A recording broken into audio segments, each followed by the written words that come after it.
এই রাষ্ট্র কাঠামোতে বড় ধরনের পরিবর্তনের সূচনা হচ্ছে।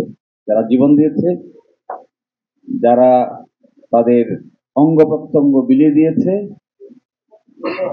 যারা বেঁচে আছে, তারা দেখতে পাবে যে তাদের এই সংগ্রামটা সাংবিধানিকতার ভিতরে ঢুকে একটা নতুন কাঠামোগত পরিবর্তন আসতেছে। That's why this is very important.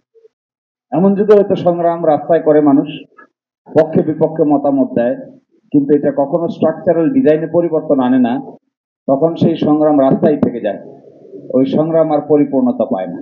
কিন্তু এখানে সংগ্রামটা শাসনতন্ত্রে পরিবর্তন আসছে। কি ধরনের পরিবর্তন দেখেন, বড় ধরনের পরিবর্তন এসে যাচ্ছে শাসনতন্ত্রে।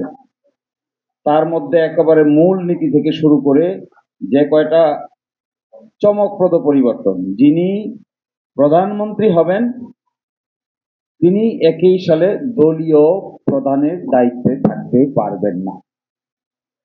এই পরিবর্তন বিরাট ব্যাপার। আগে আমরা দেখেছি এক ব্যক্তি প্রধানমন্ত্রী, তিনি দলেরও প্রধান, তিনি হাউসেরও প্রধান, তিনি সরকারের প্রধান, সবই গণভবন। কিন্তু এখন যিনি দলের প্রধান হবেন তিনি আর প্রধানমন্ত্রী হতে পারবেন না।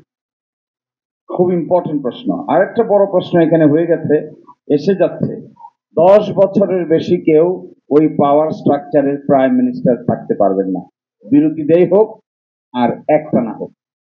বিরাট পরিবর্তন। একবার চিন্তা করেন, যতই অসুবিধাজনক শাসন আসুক না কেন, যত কঠিন শাসকেরই জন্ম হোক না কেন, 10 বছরের বেশি না, 10 বছর পরে তিনি ইনভ্যালিড হয়ে যাবেন। সাংঘাতিক প্রশ্ন। এটা একবার চোখ খুললেই বাইর হয়ে যাবে। এবার যারা প্রথম ভোট দেবে তারা একজন শাসক দেখেছে, এক টার্ম, 2 টার্ম, 3 টার্ম, কনজিকিউটিভ 15 বছর। কিন্তু এখন যে পরিবর্তনের সূচনা করা হচ্ছে সেখানে 10 বছর পরে অটো ওই ব্যক্তি ইনভ্যালিড হয়ে যাবে, কনস্টিটিউশনালি বার্ড হয়ে যাবে।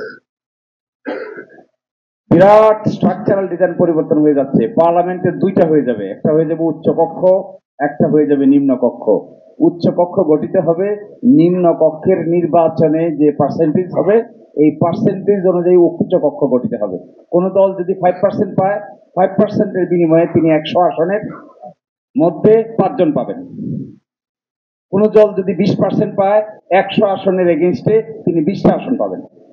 কোন দল যদি 60% পায়, 100 আসনের এগেইনস্টে তিনি 60টা পদ পাবেন উচ্চকক্ষে। তাহলে দেখবেন উচ্চকক্ষে কোন দলের পক্ষেই এককভাবে সংখ্যাগরিষ্ঠতা অর্জন করা সম্ভব হবে না।